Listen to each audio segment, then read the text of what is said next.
Broadcasting from the Business RadioX studios in Atlanta, it's time for Dental Law Radio. Dental Law Radio is brought to you by Oberman Law Firm, a leading dental-centric law firm serving dental clients on a local, regional, and national basis. Now, here's your host, Stuart Oberman. Welcome, everyone, to Dental Law Radio. We are back. We have an extraordinary guest today. I would say one of the best practice consultants in the country that I've had the pleasure of meeting and consulting with in different areas. And our clients are happy when they use this particular guest. The one, the only, Dr. Richard Madow today is going to join us. And he's going to embark on his experiences. Now, a little background on Dr. Madow. So he is the co-founder of the Madow Center for Dental Practice Success. And that is an extraordinary organization. And he will provide some information after our podcast today. And, the interesting part is Richard has been labeled as the leader in dental consulting by Dentistry Today, which I firmly believe. I've had the absolute pleasure of sponsoring some events that he's been at, and I will tell you, the reception that he receives from his doctors is extraordinary. The presentation is spontaneous and hilarious, and I really am amazed that he has spoken and presented probably in just about every major city in the United States, in Canada. And I know what he's done for his doctors through the years, the careers, and they supercharged the practices, and they redefined who they are, and they create success and profitability, which is, sometimes it's very hard to do for our doctors. And on a personal note, Richard is a lifelong award-winning musician. And for those that can see his guitar on the background there, I know he's also talented at that. And I've actually have seen him play in his presentations. And I found out he was playing the piano this morning. So not only is he a great consultant, but he is a published musician. And Richard, welcome to the show today. Thank you so much for joining us. I know you are very busy. Oh, well, thanks so much for that introduction. That was really, really nice. I appreciate it, Stuart. And without sounding too much like we're rubbing each other's backs here, I want to congratulate you in what you've done over the years. Dentists, there aren't that many times in our careers where we need to consult with a good lawyer, purchasing a practice, partnership agreement, selling a practice, et cetera, et cetera. And so many dentists make the mistake of going to a lawyer who's a good lawyer, but isn't involved strictly in dentistry. So what you've done for dentists, building up your firm like that, taking the time to learn all the nuances and special things about dentists and what makes us tick and how we're so weird and crazy and all those things, just has been so responsible for your great success in helping dentists across the country. So thanks for doing that. Congratulations on doing that. Well, thank you for that kind information there, and it's always appreciated. And I know that you've been deep in the industry for many years, and I know we could probably talk for 7 days on what you've run across. But I want to cover a really main topic, and I know that you're an expert on this area. I want to know, point blank, dumb things that smart dentists do. We all have those clients that are absolutely brilliant, the leaders, but I want to hear what you have discovered. What are some of the dumb things that these guys do on a daily basis?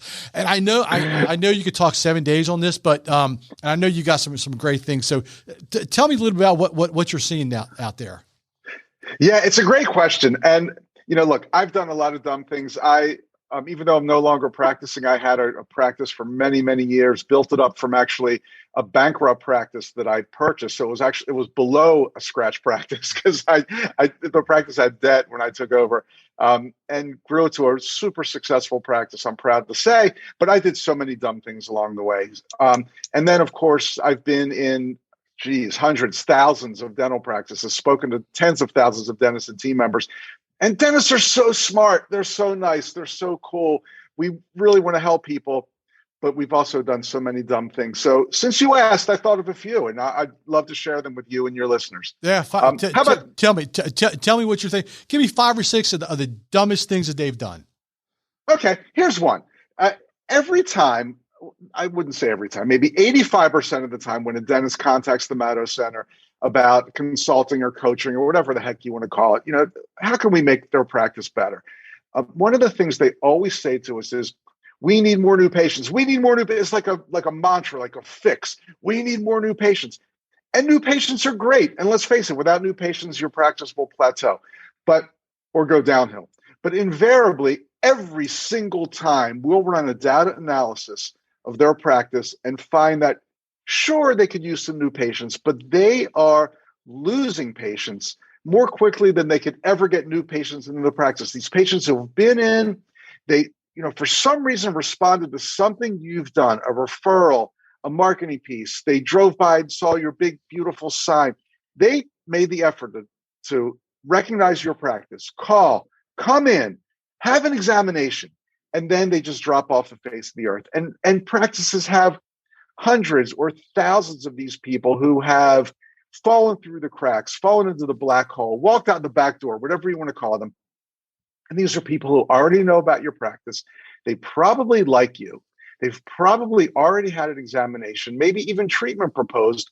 And our systems are letting them drop off the face of the earth. And it's our fault as dentists, because if we don't have the proper systems and protocols to track people and know how to call them to get them back in. And I don't just mean calling and saying, you're overdue for your recall. Do you want to schedule? That doesn't work. We've got to really know how to do this. But we've got these pools of existing patients that have become forgotten people. And instead, we always want to know about the new patients. It's so much easier and so much more cost effective to get these patients back in who have already come to our practice, yet we tend to neglect them. Not as sexy maybe as getting a new patient in the door, but so much easier, so much more cost effective. That's a dumb thing that smart dentists do. Have a whole program regarding this particular matter, the fixture, am I right? Well, you got a whole program dedicated to this. Well, we do. When we work with a practice, we teach them exactly what to do, how to, and let's face it, sometimes you look at the data and you say, well, this patient, they were in whatever 4 years ago. For some reason, they dropped off the face of the earth, and we don't think we're going to be able to bring them back. But we help practices identify who to start working with first, who are the best. And it's usually people who are more recent. I mean, once somebody's been gone for 4 or 5 years, they're tougher, although they do come back. It's hard to believe, but some people go 5 years between dental appointments, as gross as that sounds. But you need to have the systems, the protocols to get these people back in. And it's usually treating them as a real person, not just sending some generic email or text, you're 18 months overdue, would you look? But, actually calling them and chatting with them and saying, hey, we haven't seen you for a while. Last time you were in, you were getting ready, and I'm just, winging this here, but getting ready for knee replacement surgery. How'd that go? How are you feeling? It's time you come back, because when you saw Becky, our great hygienist, she noticed there were some areas of concern, and we really need to, make sure that your teeth are healthy. Whatever, just a personalized conversation with every single person, rather than some generic throw spaghetti against the wall strategy. And that's how we get people back into your practice. Phones. Tell me about doctor not answering phones. Dumb thing number 2. What a great segue, Stuart. I really appreciate that. Dumb thing number 2. We do so much, and this is kind of shifting from patients who have slipped through the cracks to new patients, or maybe patients who you've contacted and you have been trouble, you're having trouble getting a hold of them. And then what happens? You guys are in Metro Atlanta, right? Where's there like a dentist every square foot there? I mean, it's the same where I am here in Baltimore. Yeah, it's unbelievable, isn't it? And for some reason, somebody picks up the phone and decides to call your practice one day. It's a great moment. And what happens? They call and we don't answer the phone. Now, in our live seminars, we used to do live secret shopper calls. And I've done tens of thousands of secret shopper calls personally. We would call dental offices live during our seminars from that area to see how they handled a potential new patient call. And we stopped doing them live, not because we embarrassed somebody in front of a whole group of 200 people and they started crying, not because we were sued for defamation, because we embarrassed the dentist in front of their colleagues. Now, all those things did actually happen, But that's not why we stopped doing it live. We stopped doing it live because 50% of the time, the phone wasn't being answered during normal business hours. I mean, this is ridiculous. A potential new patient or a patient who has been, you've tried to bring that patient back into the fold, calls your office and they get a voicemail. If you're hearing this voicemail during regular business hours, it means we're busy seeing other patients. No, unacceptable. Think about it. A new patient or a recall patient, they're nervous, they're tense, they probably don't want to be there. They're looking for any excuse not to come in. Yeah. They finally make the effort to call your office and they're going to get a voicemail during normal business hours. Totally unacceptable. Completely unacceptable. So when you say live seminars, you actually teach these guys how to answer the phones? Oh, I'd spend a ton of time during our live seminars talking about proper phone technique. Absolutely. Are they that bad at it that they actually got to have a live seminar? No, I mean, it's, you said 50%. That's amazing. I mean, that's 50% don't answer the phone at all. Wow. And once they do answer the phone, I'd say 90% of the people that actually answer do not know the proper way to get a patient off the phone and into the appointment book. They know how to get them off the phone, but not into the appointment book. So yeah, there's a lot that goes into it for sure. Well, a lot of times, and I want you to talk about this, and this may be on your agenda, but I hear the expression all the time: "Buy it and they will come." What does that mean in a dental practice? I never understood that. Oh, well, that's the third dumb thing that smart dentists do. But if you don't mind, I just want to get back to the phone thing for one quick second. Then we'll talk about because I care about this so much. Again, it's probably an hour and a half to 2 hour segment in our live seminars or webinars talking about proper phone technique. But I'll just end this part of our discussion with this one thing.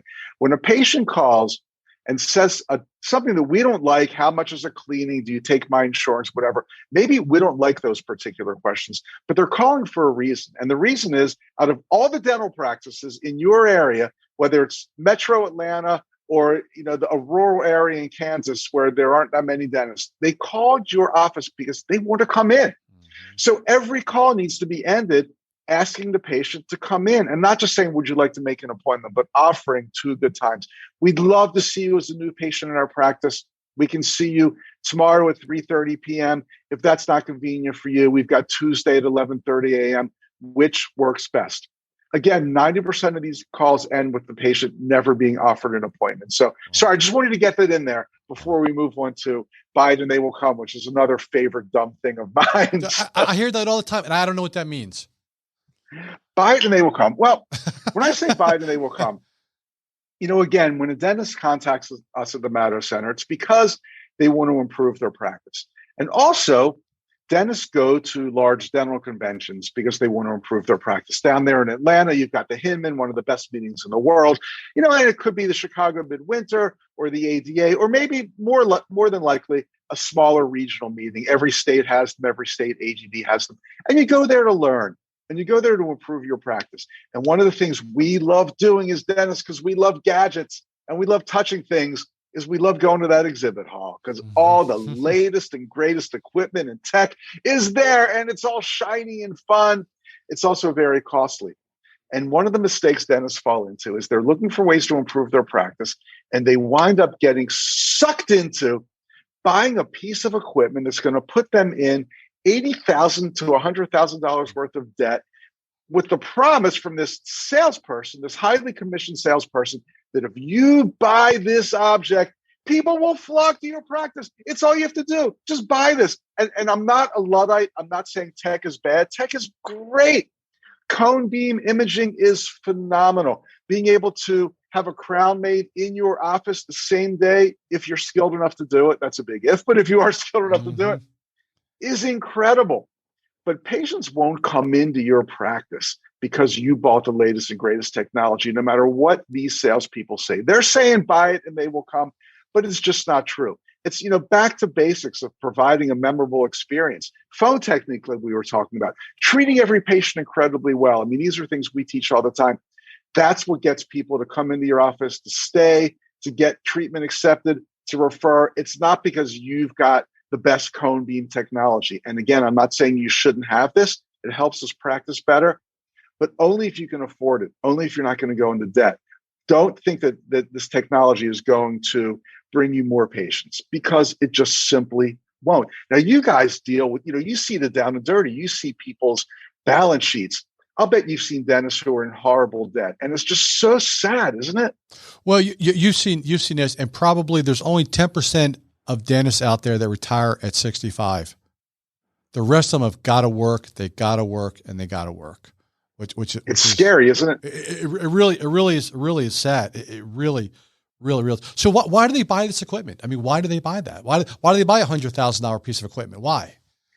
Well, first of all, it's fun. Let's face it, we're dentists. We love doing fun things that are technologically advanced and that our patients will love. So we buy because it in a way, and this is not a bad thing, I guess, it keeps our batteries charged. You're a little burnt out, you're sick of the mundane. Well, this is a cool thing. I can do more procedures. I can, do my endo more accurately, whatever. That's one of the reasons. But again, as in the buy it and they will come philosophy, which is not true, a lot of times we buy dental technology because we think it will enhance our bottom line. Our patients are going to say yes to everything we propose. I always say, you talk about CEREC, which, if you're not a dentist and you're listening, it's a technology where instead of having a crown be 2 appointments, you prepare the crown, then you send the impression to a lab, then the crown comes back, you cement it in 2 weeks later. A CEREC technology will allow you to do the crown same day because you make the crown right in your office. Well, this is fun, but it's expensive. And as I always say, this is a patient talking. I'll only get that crown if you can do it in 1 day. Said no patient ever. Patients aren't going to leave you or say no because you don't have the latest technology. They'll leave you and say no because you're not making them feel special. You're not providing a great patient experience. That's why patients will leave. You're running late all the time. You're not getting the phone and it's going to voicemail. That's why patients leave, not because of the technology you have. Yeah. So again, nothing against outstanding equipment and supplies and all those things in your office, but it's not going to bring in more new patients. And as you said, Stu, only 10% of dentists can retire at 65. Well, that's sad. That's pathetic. And a lot of times it's because of the tremendous amount of debt they've incurred. Let's face it. Yeah. Number 4. Give me a number 4. Okay, good. Let's keep rocking here. This is fun. Something the dentists do all the time is they try to sell dentistry. They try to sell dentistry. And we take these courses, and I've taken them myself. I'm not proud to say, where it's like a weekend workshop, and we're going to teach you how to sell dentistry. And by the time you leave here, your patients are going to say yes to all their treatment. My patient coordinator is not selling enough dentistry, right? Exactly. Here's the problem. If my patient care coordinator could just sell more dentistry, everything would be great. So you take her or him to this course, and then you come out and you become a used car salesman, and you're using these high pressure techniques to get your patients to say yes to dentistry. I mean, it's essentially like, and just think about it. Patients that come into your dental practice as a new patient, typically they're calling your office because, they'll say like, I chipped a tooth. I'm overdue for a cleaning. I'm having a little discomfort. I notice my gums are sensitive and bleeding a little bit, whatever. I got new insurance. These are the reasons that patients come into our office. And many times they need a ton of treatment. They need $12,000 worth of treatment or $15,000 worth of treatment. And that's great. And we can help them become healthy again. But these high pressure treatment acceptance courses pretty much say, okay, you do the exam, you get the patient into your consultation room, and you tie them to the chair and you browbeat them until they say yes. Yeah. That's going against human nature. That's not the way it works. And we're trying to sell them on this dentistry. And it's not about selling. It's about establishing the relationship. It's about having the patient trust you and bond with you and kind of become your friend in a way and say, well, you know what? I trust this office. I know they're telling me the truth. I know it's not because the dentist has 5 kids in private school. So it's for my health, and I'm going to say yes. But when we pressure our patients to try to sell dentistry, well, every now and then somebody says yes, and you feel like you're the greatest patient presentation master in the world. But don't patients pick that up, though? I mean, they pick that up, don't they? They know, I totally agree. They know when they're being sold. I totally agree. The great thing about dentistry, there are many great things about dentistry, but one of the great things about dentistry is that we profit the most when we get our patients in good dental health. It's a true win-win. Other professions, they profit the most when they're doing something that maybe isn't so great for their customer. or maybe isn't so great for their client. But in dentistry, we make the most money when our patients are in the best state of dental health. So that's great. Yeah. So let's use that to our advantage. We shouldn't have to pressure people into saying yes to treatment. We should educate them about their dental health and get them to understand that, hey, if we do this, you're going to be in better health. So one of the things I always like to say is it's not when the patient says yes, it's where they say yes to getting their dentistry done. In other words, we shouldn't feel like we have to get them to say yes in the first visit. What we should feel like is that we're going to make them comfortable enough that when they finally do say yes, it's in our office and not somebody else's office because we scared the crap out of them. And it's not about getting them to say yes to everything all at once. Some patients need a year, 2 years, 3 years or more to get all their treatment completed for financial reasons, for scheduling reasons, for whatever reasons. So we need to welcome that. We need to work with our patients to make things the most comfortable for them. And then they'll get their treatment done eventually, but they'll get it done in your office and not someone else's because we didn't scare them away by selling. That's a great point. Almost too much selling can drive away patients. That's a great point. I never thought about that. That's a great point. Yeah. It's funny. I took this fancy schmancy treatment planning course many years ago, and the guy kept saying— When you were a young kid, right? What's that? When you were a young kid? When I was a young kid, right? I was a young buck. And they kept saying, well, and I'll do it my bad Texas accent, but this guy had a strong Texas. He would say, you got to ask somebody 12 times until they say yes. I'm thinking, like, well, what do you do? Like, is this the treatment you would like? No, I can't afford that right now. I'm not ready. Well, that's okay. I've got 11 more times. Is this the treatment you would like? No. And it doesn't work. It's high pressure. It drives people nuts and they run away screaming. So yeah, we can't sell it. It's all about trust. It's really all about trust. Give me number 5. Oh, okay. Number 5. There's an expression, I think it's an expression in the South, and that is dance with who brung you. And dentists tend to ignore this advice so many times. And I'll give you maybe 2 main categories of what dentists do. A dentist will be frustrated or a little bored and burnt out, not really earning the amount of money they'd like. So they get distracted, like, oh, I'm going to invest in my cousin's brew pub. That should be fun. Or I'm going to sell this multi-level marketing lotion in my office. And, if I get 5 patients to do it and they get 5, they each get 5, and then they each get 5, and then they each get 5, despite the fact that mathematically this is impossible, I'm going to be a millionaire selling overpriced hand lotion and I can retire from dentistry. And we get distracted. But dentistry is who brung us. I mean, there are few things that we could do better for our career than have a great dental practice. And we get distracted by these other things. And that's one way of not dancing with who brung you. But my other way, and I see this much more too, is the dentist thinks, well, my practice is doing okay, but I could do a lot better if I opened up a satellite practice. And I can't stand that term. Like, what the heck is a satellite practice? One practice kind of revolves around the other practice. Right. It's if you can grab it on the right day. I want to scale. Meanwhile, your main practice is in the tank. So yeah. Bingo, Stuart. You've got it exactly. This, and then what happens the second you open your satellite practice? You've doubled your overhead. And you can't be there to do all the production, so you've got to hire an associate. Now you've tripled your overhead because you've got to pay this associate, and the associate's not invested in it. They're just biding time until they can do something better. And you've got more management headaches, much more overhead, when you could be doing so much better if you just put all your efforts into making your one practice the absolute best it could be. And another example I just thought of too, of not dancing with who brung you. When we're not doing as well as we would like, we get distracted by doing these esoteric procedures. I'm going to take this weekend warrior course and learn how to do this procedure. When meanwhile, let's focus on what most patients need. Patients need endo, core, and crown. They need scaling and root planing. They need implants and implant restoration. Let's focus on not these esoteric crazy treatments, but focus on what patients need, doing it in one office where we're utilizing our space and our team to the maximum. That's how you make a profit in dentistry, and that's how you treat your patients well. Yeah.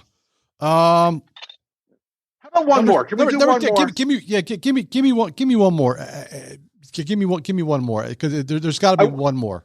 I wanted to do this. Well, I had this in mind to do as the last one because it's something we started talking about at the beginning when I was talking about how Oberman Law Firm is such an incredible place because you specialize in working with dentists. And I'll say dumping number 6 is not using specialized professionals. You've got to have what some people call their board of directors. Every dentist needs an accountant, an attorney, a financial advisor, a lease negotiator, a web designer, a good an consultant SEO from specialist. Baltimore. Exactly. A great dental coach for your practice. From Baltimore. I think the Madow Center is the best. But yeah, there are definitely times in our careers where we need to utilize the services of a dental coach or consultant. So all those things. But so many times we make the mistake of not going to somebody who truly specializes in dentistry. Oh, my best friend from college is an accountant. She's a genius. I've never seen somebody be able to recite the tax codes as well as her. And she might be. But if her practice consists of, 10 restaurant owners who are clients, and then, somebody who does this and somebody who does that, well, oh yeah, but it's all the same. It's all tax returns. It's all P&L statements, right? No, it's not. Dentistry has so many nuances that you've got to really be a specialist to understand. Oh, you know what? My nephew, he's a whiz with computers. He's going to do my website and SEO. He might be a whiz with computers, but unless he knows all the dental terminology and all the things that are specific to dentists, he's not going to do a good job for you. Accountants, geez, they need to know everything about dental practices, what your overhead should be, what your team should be earning, what different PPO plans can offer you, all these things. And unless your accountant or your attorney or whatever specializes in dentistry, breathes it, works with it day in and day out, they're not going to be as effective as somebody who truly specializes in working with us. And might it be a little bit more expensive to use a financial planner or accountant, et cetera, who specializes in dentistry? Well, it might be, but who cares? Because you're going to be the huge winner in the long run, both financially, fewer headaches, all those things that we treasure. Less time, more time efficient. All those things are going to come into play when you truly use a specialized professional. So I think a great way to do the final dumb thing, since I'm talking to a truly specialized professional on your podcast. Well, yeah, it's amazing is that, doctors will say, well, I got a little bit of trouble, doing a root canal. I'm like, why didn't you send that out to endo? I mean, half the endos can't even find the B2 canal. I mean, it's amazing that, we say this all the time, stay in your wheelhouse. All of a sudden I paid $6,000, went to implant course, and now, on Monday I'm a specialist. I can graft anywhere, anything, anytime, any place. Now I'm good. Well, I tell you what, it's, these are, and I'm sure you could probably name 70 things that, our guys do and on the dumb things, but this is amazing. I mean, I hope that when our doctors listen to this, they will, one, make note of each thing that you said, because it is amazing. It is practical. It is everyday usage. You guys teach it every day. You've been in the trenches. You've been there. You've done that. So this is not only from, a quote, consultant that has never put a hand in a mouth. You've actually been there and done that.